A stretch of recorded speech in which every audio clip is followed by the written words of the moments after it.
السلام علیکم ورحمۃ اللہ وبرکاتہ۔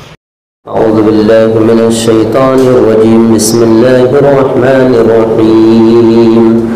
یا ایہا المدثر قم فانذر وربک فکبر وثیابک فطہر والرجز فاہجر ولا تمنن تستکثر ولربک فاصبر فاذا نقر فی الناقور فذلك يومئذ يوم عسير على الكافرين غير يسير ذرني ومن خلقت وحيدا وجعلت له مالا ممدودا وبنين شهودا ومهدت له تمهيدا ثم يطمع أن أزيد كلا إنه كان لآياتنا عنيدا سأرهقه صعودا۔ ترجمہ: شروع اللہ کے نام سے جو بڑا مہربان نہایت رحم والا ہے۔ اے چادر لپیٹ کر سونے والے، کھڑے ہو جائیے اور ڈرائیے اور اپنے رب کی بڑائی بیان کیجیے اور اپنے کپڑے کو پاک رکھیے اور خود ناپاکی سے دور رہیے اور کسی کے اوپر احسان اس طرح نہ کیجیے کہ بدلے میں زیادہ ملے اور اپنے رب کے واسطے صبر کیجیے۔ جب سور میں پھونک ماری جائے گی وہ دن نافرمانوں کے لیے بہت ہی سخت ہوگا، آسان نہیں ہوگا۔ اے نبی، مجھے چھوڑ دیجیے مجھے اور اس کو جس کو میں نے تنہا پیدا کیا۔ میں نے اس کے لیے بہت مال عطا کیا ہے، میں نے ان کو حاضر رہنے کے لیے اولاد عطا کی ہے، ہر طرح کے آرام کا سامان مہیا کیا ہے، پھر وہ لالچ کرتا ہے کہ اور بھی زیادہ دیا جائے۔ خبردار، بے شک وہ ہماری آیات کا بڑا منکر ہے، ہم عنقریب ان کو ایک پہاڑی کے اوپر چڑھا دیں گے۔ سورۃ المدثر، اس سورت کا نام ہے سورہ مدثر۔ اس سے پہلی والی سورت تھی سورہ مزمل، الحمدللہ وہ مکمل ہوئی۔ اب یہ سورت ہے سورۃ المدثر۔ مدثر اس سورت کے نام رکھنے کی وجہ یہ ہوئی کہ اس سورت کی پہلی آیت میں اللہ نے لفظ المدثر استعمال کیا ہے، جس کا ترجمہ ہے چادر لپیٹ کر سو جانا، کمبل اوڑھ کر سو جانا۔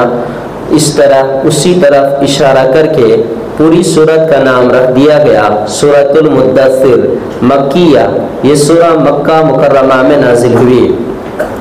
یہ سورت تلاوت کے اعتبار سے نمبر 74 ہے، یعنی سیریل نمبر کے اعتبار سے اس سے پہلی والی سورت سورہ نمبر 73 تھی اور یہ سورت سورہ نمبر 74 ہے۔ نزول کے اعتبار سے یہ سورت نمبر 4 ہے۔ نزول کے اعتبار سے کا مطلب قرآن کی 114 سورتوں میں اس سے پہلے 3 سورتیں نازل ہو چکی تھی، یہ سورت نمبر 4 پر نازل ہوئی ہے۔ اس سورت میں آیات کی تعداد 56 ہے، رکوع کی تعداد 2 ہے، الفاظ کی تعداد 255 ہے، حروف کی تعداد 1010 ہے۔ شروع اللہ کے نام سے جو بڑا مہربان نہایت رحم والا ہے۔ حروف کی تعداد اس لیے بتائی جاتی ہے کہ ایک حرف کے پڑھنے پر 10 نیکی ہے، تو اگر کوئی سورہ مدثر کی تلاوت کرتے ہیں اور 1010 حروف کی اگر کوئی تلاوت کرتے ہیں تو اس کو کتنی نیکیاں مل جائیں گی۔ تو اس اعتبار سے بندے میں ایک شوق اور جذبہ پیدا ہوتا ہے کہ میں اگر تلاوت کروں تو مجھے اتنی نیکیاں جمع ہو جائیں گی۔ شروع اللہ کے نام سے جو بڑا مہربان نہایت رحم والا ہے۔ اے چادر میں لپیٹ کر یا کمبل اوڑھ کر سونے والے، یہ کس موقع کی بات ہے؟ اس سے پہلی والی سورت جو گزری سورہ مزمل، اس پر بھی یہی شان نزول نقل کیا تھا جو شان نزول مفسرین نے یہاں نقل کیا ہے۔ حضور پاک علیہ السلام پر جب وحی نازل ہوئی اور آپ صلی اللہ تعالی علیہ وسلم پہلی وحی کے بعد پھر اس کے بعد ایک لمبے زمانے تک وحی نازل نہیں ہوئی، اس کو کہتے ہیں فترت کا زمانہ۔ فترت کا زمانہ کس کو کہتے ہیں؟ وحی کے درمیان وقفے کا زمانہ۔ پہلی وحی سے لے کر دوسری وحی تک کتنا وقفہ تھا؟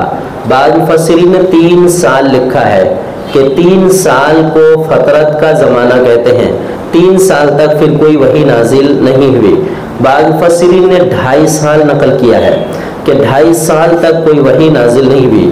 بعض مفسرین نے 6 مہینے نقل کیا ہے کہ پہلی وحی سے لے کر دوسری وحی کے نازل ہونے تک 6 مہینے تک کوئی وحی نازل نہیں ہوئی ہے۔ بعض مفسرین نے طبقات ابن سعد میں حضرت عبداللہ بن عباس رضی اللہ تعالیٰ عنہما سے مروی ہے کہ نہیں، نہ 3 سال، نہ 2.5 سال، نہ 6 مہینے، بلکہ چند ایام، ہو سکتا ہے اس میں مہینہ، 1.5 مہینہ، 2-3 مہینے بھی ہو گئے ہوں۔ ایام کا لفظ لکھا ہے کہ چند ایام وحی کا منقطع کا زمانہ رہا کہ اس میں وحی نہیں آئی۔ شارح بخاری صاحب فتح الباری نے اسی کو نقل کیا ہے اور کہتے ہیں کہ یہی درست ہے کہ فترت کا زمانہ چند ایام ہے، مگر 2.5 سال بھی کی روایت بھی بہت مشہور ہے کہ 2.5 سال تک وحی منقطع رہی۔ حضور پاک علیہ السلام جب بھی باہر نکلتے تھے بار بار آسمان کی طرف سر اٹھا کر دیکھتے تھے کہ ہو سکتا ہے جبریل علیہ السلام آ رہے ہوں، ہو سکتا ہے جبریل علیہ السلام آ رہے ہوں، شدت سے انتظار کرتے تھے۔ اچھا، اس کا غم بھی تھا کہ جب جبریل علیہ السلام آتے تھے پھر اچانک ان کا آنا بند ہو گیا تو دل میں تشویش بھی ہوئی کہ کوئی بے ادبی تو نہیں ہو گئی، کوئی مسئلہ تو نہیں ہو گیا، اللہ ناراض تو نہیں ہو گیا، تو یہ تشویش بھی دل میں خوب رہتی تھی۔ ایک مرتبہ آپ صلی اللہ علیہ وسلم باہر نکلے کہ دیکھتے ہیں کہ وہی فرشتہ جو پہلی مرتبہ غار حرا میں وہی لے کر کے آیا تھا، وہی فرشتہ 600 پر کے ساتھ فضائے آسمانی میں اچانک ظاہر ہو گیا۔ 600 پروں کے ساتھ فضائے آسمانی میں ظاہر ہو گیا، آسمان کے نیچے زمین کے اوپر فضا میں معلق ہے۔ اندازہ لگائیے کہ کیا منظر ہوگا۔ ایک تو ہے فرشتہ اللہ کا، پر کتنے ہیں؟ 600 پر کے ساتھ۔ ایک بڑا جہاز اگر دیکھتے ہیں 2 پر کے ساتھ تو دیکھتے ہی رہ جاتے ہیں، لیکن 600 پروں کے ساتھ جبریل علیہ السلام کا ظہور ہوا ہے۔ پھر اچانک حضور پاک علیہ السلام اس کیفیت کو دیکھ کر ایک دم فطرتی اعتبار سے ہیبت کھا گئے اور گھر پہ آئے اور آ کر فرمایا زملونی زملونی، مجھے چادر اڑا دو، مجھے چادر اڑا دو۔ چنانچہ کمبل لپیٹ کر یا چادر لپیٹ کر آپ سو گئے۔ جو ہی آپ چادر لپیٹ کر سوئے، جبریل علیہ السلام تکیہ کے پاس آ گئے، سر کے پاس آ کر کہنے لگے یا ایھا المدثر، او جناب بستر کے اوپر کمبل کے نیچے، او جناب چادر لپیٹے ہوئے، یا ایھا المدثر۔ کل میں نے ترجمہ کیا تھا، او پیارے کیا بات ہے، چادر اوڑھ کے سو گئے؟ یا ایھا المدثر، کمبل لپیٹ کر سو گئے؟ او جناب قم، کھڑے ہو جائیے، سو گئے آپ، قم کیا ہو جائیے، کھڑے ہو جائیے، فانذر، اور لوگوں کو ڈرائیے، لوگوں کو ڈرائیے۔ ڈرانے کا لفظ اللہ پاک نے استعمال کیا ہے۔ انذر کا معنی ڈرانا۔ انذر کے کئی ترجمے ہیں۔ انذر کا ایک ترجمہ ہے آگاہ کر دینا، یہ فارسی کا لفظ ہے۔ خبردار کر دینا، یہ بھی فارسی ہے۔ خبردار کر دینا، خبردار کر دینا۔ خبردار کس چیز سے کر دینا؟ خبردار کر دینا کہ تمہاری ایک موجودہ زندگی، ایک پچھلی زندگی، ایک اگلی زندگی، جو پچھلی زندگی گزر گئی اس پر محاسبہ کرو، صحیح گزری یا غلط گزری۔ ابھی جس پر قائم ہو یہ بدلنے کا موقع ہے۔ آئندہ زندگی 100% ٹھیک ہونی چاہیے، اور اس سے بھی خبردار ہو جاؤ۔ تم ایک دن مر جاؤ گے، اس کا تو تمہیں یقین ہے، تم انکار نہیں کر سکتے۔ مرنے کے بعد دوبارہ زندہ ہونا پڑے گا، یہ میں تم کو خبر دینے آیا ہوں۔ ہر حال میں زندہ ہونا پڑے گا، رب تمہیں جمع کرے گا اپنے پاس، اور یہ جو دنیا کی زندگی تم نے گزاری ہے نا، اس کا رب کے سامنے تم کو حساب ہر حال میں دینا پڑے گا۔ اس کو کہتے ہیں خبردار کر دینا، آگاہ کر دینا۔ اللہ ترازو لگائے گا، تمہاری زندگی کے اعمال کو تولے گا۔ رب پروردگار پھر آخرت میں فیصلہ کرے گا تمہارے تعلق سے کہ تم وہاں تکلیف سے رہو گے یا آرام سے رہو گے، جنت میں جاؤ گے یا دوزخ میں جاؤ گے۔ فانذر، ڈرا دیجئے لوگوں کو ان چیزوں۔ کفر و شرک پر اگر تم باقی رہے توحید اگر تمہاری زندگی میں نہ رہی، ایک اللہ کے ساتھ اگر تم شریک ٹھہراتے رہے تو بچو گے نہیں، کسی صورت میں نہیں بچو گے۔ اے نبی جی خبردار کر دیجیے۔ قرآن کریم کی ایک دوسری آیت ایک جگہ اللہ نے ارشاد فرمایا وَأَنذِرْ عَشِيرَتَكَ الْأَقْرَبِينَ وَأَنذِرْ عَشِيرَتَكَ الْأَقْرَبِينَ، نبی جی آپ کے جو گھر کے فیملی کے خاندان کے قریبی لوگ ہیں نا ان کو بھی ڈرا دیجیے۔ کیا کر دیجیے؟ ان کو بھی ڈرا دیجیے۔ کام گھر سے شروع کیجیے، گھر سے کام شروع ہوا، تبھی نبی پاک علیہ الصلوۃ والسلام نے آواز لگائی تھی، اس پر ابو لہب نے برا بھلا کہا تھا حضور پاک علیہ الصلوۃ والسلام کو۔ بہرحال فانذر، کھڑے ہو جائیے اور لوگوں کو کیا کیجیے؟ ڈرائیے۔ اچھا وہ ابتدائی زمانہ تھا، خوشخبری دینے کا زمانہ، افراد تو تھے نہیں زیادہ، خوشخبری دینے کے افراد کہاں تھے؟ اس لیے فرمایا کہ کسی کے پاس، بہت اکثروں کے پاس تو ایمان ہے نہیں، توحید ہے ہی نہیں، شرک ہے، کفر ہے، نافرمانیاں ہے، تو کفر اور شرک اور نافرمانیوں پر ڈرایا ہی جاتا ہے، ان کے لیے خوشخبری تو کچھ ہے ہی نہیں۔ خوشخبری تو ان کے لیے ہوں گی جس کے پاس ایمان ہے، اسلام ہے، اعمال صالحہ ہے، اچھی زندگی ہے، توحید والی زندگی ہے، رسول اللہ کو ماننے والی زندگی ہے، ان کے لیے خوشخبری ہے۔ اس لیے اللہ نے فرمایا کہ اے چادر میں لپیٹ کر سونے والے حضرت، اٹھ جائیے اور ڈرائیے لوگوں کو۔ وَرَبَّكَ فَكَبِّرْ، اور اپنے رب کی بڑائی بیان کیجیے، اپنے رب کی کیا کیجیے؟ بڑائی بیان کیجیے۔ کس طرح؟ اللہ سب سے بڑا ہے، اس سے بڑا کوئی نہیں، سب سے بڑا پاورفل ہے، سب سے زیادہ طاقتور ہے۔ اور پھر رب کی بڑائی بیان کرنے کے لیے رب کی قدرت کو بھی بیان کرنا پڑے گا۔ اب یوں کہہ دیں گے اللہ بڑا ہے، اللہ بڑا ہے، اس کی دلیل کیا ہے؟ جگہ جگہ قرآن کریم میں اللہ پاک نے اپنی بڑائی پر دلیل قائم کی ہے کہ اگر تمہیں میری طاقت کو سمجھنا ہے، میری عظمت اور میری کبریائی کو، تو میری تخلیق کو دیکھو کہ میں نے کتنی چیزوں کو بڑی بڑی بنا کر سنبھال کے رکھا ہے، اس سے میری طاقت کا تمہیں اندازہ ہو جائے گا۔ اتنا بڑا آسمان، خلق السماوات بغیر عمد ترونہا، میں نے آسمان کو بنایا ہے، اس میں کوئی پلر نہیں ہے، تم دیکھ رہے ہو، بغیر عمد، عمد ونا ستون، کوئی ستون نہیں ہے، تم دیکھ رہے ہو۔ زمین کے متعلق اللہ نے فرمایا میں نے کتنا بہترین بچھایا ہے، فَنِعْمَ الْمَاهِدُونَ وَالْأَرْضَ فَرَشْنَاهَا فَنِعْمَ الْمَاهِدُونَ، زمین کو میں نے کتنا شاندار بچھایا ہے، میں کتنا اچھا بچھانے والا ہوں۔ میں نے سورج اور چاند کو لٹکایا ہے، وَالشَّمْسِ وَضُحَاهَا وَالْقَمَرِ إِذَا، سورج کو میں نے کتنا روشن چمکدار بنایا، چاند کو میں نے کتنا منور بنایا، ستاروں کو میں نے کیسا جھلملاتا ہوا بنایا، پہاڑوں کو میں نے کتنی شہنشاہی کے ساتھ گاڑا، سمندر کے موجوں کو کس طرح بادشاہ کے ساتھ میں بادشاہی کی طاقت کے ساتھ اور پاور کے ساتھ میں لہروں کو گھماتا رہتا ہوں، ہوا کے رخوں کو کس طرح موڑتے رہتا ہوں، بادل، پانی، بارش کے نظام کو میں کیسے چلاتے رہتا ہوں، کائنات کی تمام مخلوقات کو روزی اس کے ٹائم پر کیسے پہنچاتا ہوں، سمندر کی گہرائی میں مچھلیوں کو روزی پہنچانا، فضا میں اڑنے والے پرندوں کو دانا پہنچانا، حضرت انسان کو کھانا پہنچانا، جنات کو کھانا پہنچانا، سانپ، بچھو، کیڑے مکوڑے کو کھانا پہنچانا، یہ سارا نظام میں اکیلا سنبھال رہا ہوں۔ وَرَبَّكَ فَكَبِّرْ، وَرَبَّكَ فَكَبِّرْ، اپنے رب کی یہی سب بڑائیاں بیان کیجیے۔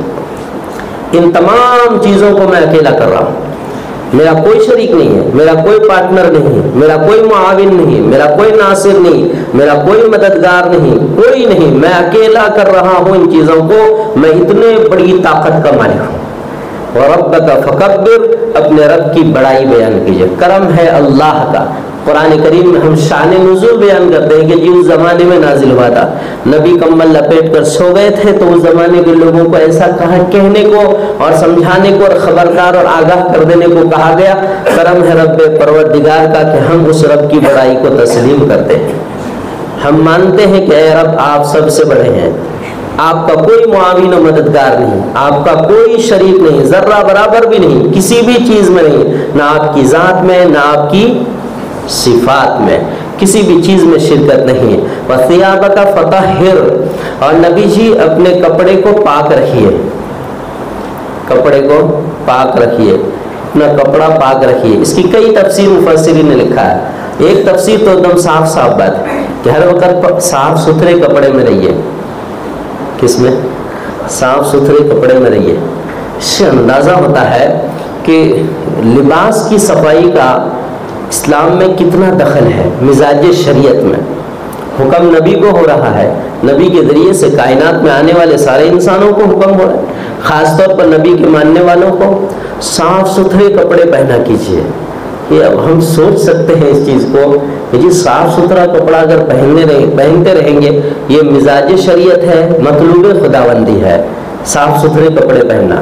دوسرا یہ ہے کہ اپنے کپڑے کو گندگی سے پاک رکھیے. کسی بھی موقع پر تھوڑی دیر کے لیے بھی کپڑا آپ کا ناپاک نہیں رہنا چاہیے. کیوں؟ اس لیے کہ آپ کے پاس پاکیزہ فرشتہ آتا رہے گا. کب آ جائے گا؟ وہ بول کر نہیں آئے گا کہ جی 11:25 پر آئیں گے, 2:30 بجے آئیں گے, 3:30 بجے آئیں گے. نہیں, وہ کبھی بھی آ سکتے ہیں. آپ سواری پر ہو, اونٹنی پر تو آ جاوے. آپ کسی کے ران پر سر رکھ کر سو رہے ہوں تب آ جاوے. بدر میں آ جاوے, احد میں آ جاوے, حنین میں آ جاوے, مکہ میں آ جاوے, حرم میں آ جاوے, مطاف میں آ جاوے, مدینے کی سرزمین پر آ جاوے, گلی کوچوں میں آ جاوے, کبھی حضرت عائشہ کی بستر میں آ جاوے, پرسنل حجرے میں بھی آ جاوے. تو اپنے کپڑے کو ہر وقت پاک رکھیے. دیکھتے ہیں کپڑے کی صفائی اور ایک ہے کپڑے کی پاکی. ابھی میں ایک تفسیر پڑھ رہا تھا اچانک, یہ سب چیزیں تو پہلے سے پڑھی ہوئی ہیں, اس سے قبل بھی ہم تفسیر اس کی کر چکے ہیں. ابھی پڑھتے پڑھتے ایک نئی بات ملی, ایک دم پکڑا اس کو.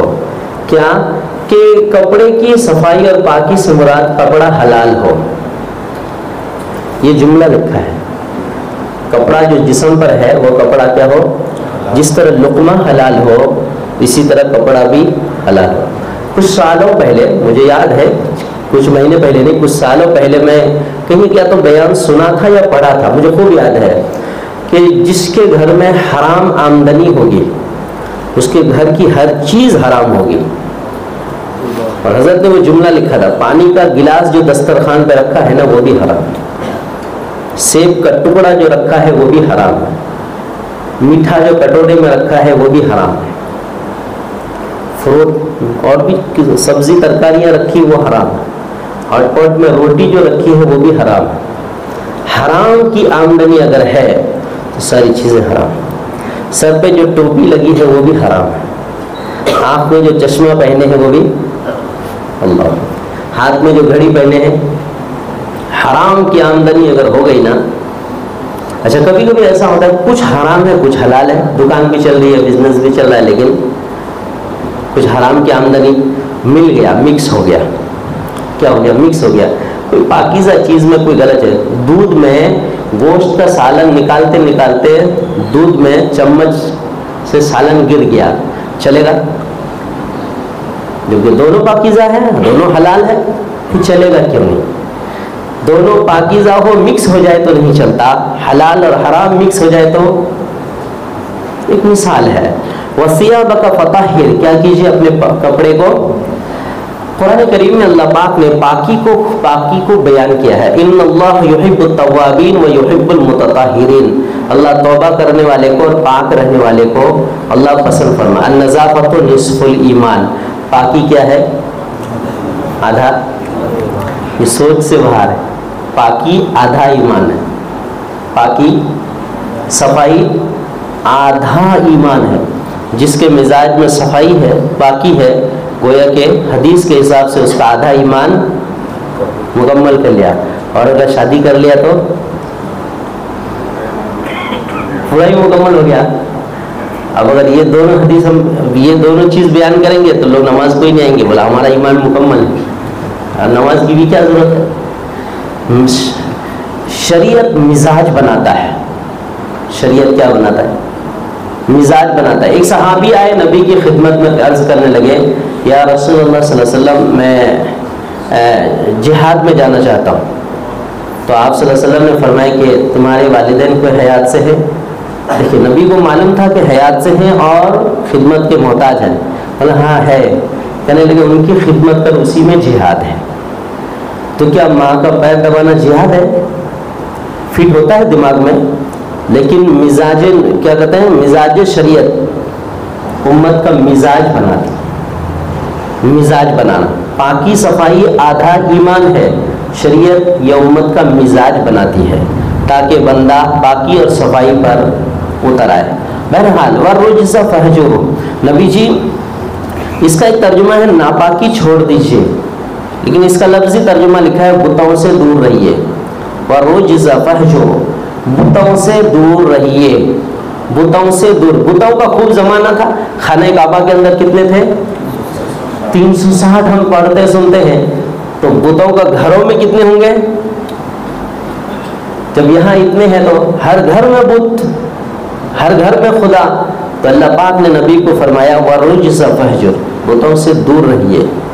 یہ بات تاریخی کتابوں میں اچھی طرح ملتی ہے کہ حضور پاک علیہ الصلوۃ والسلام نبوت سے قبل بھی کبھی بھی آپ نے بتوں کے سامنے سر جوڑنا، ہاتھ جوڑنا، سر ٹیکنا تو دور کی بات، آپ صلی اللہ علیہ وسلم نے اس کو پسند ہی نہیں کیا ہے کبھی، بچپن سے ہی.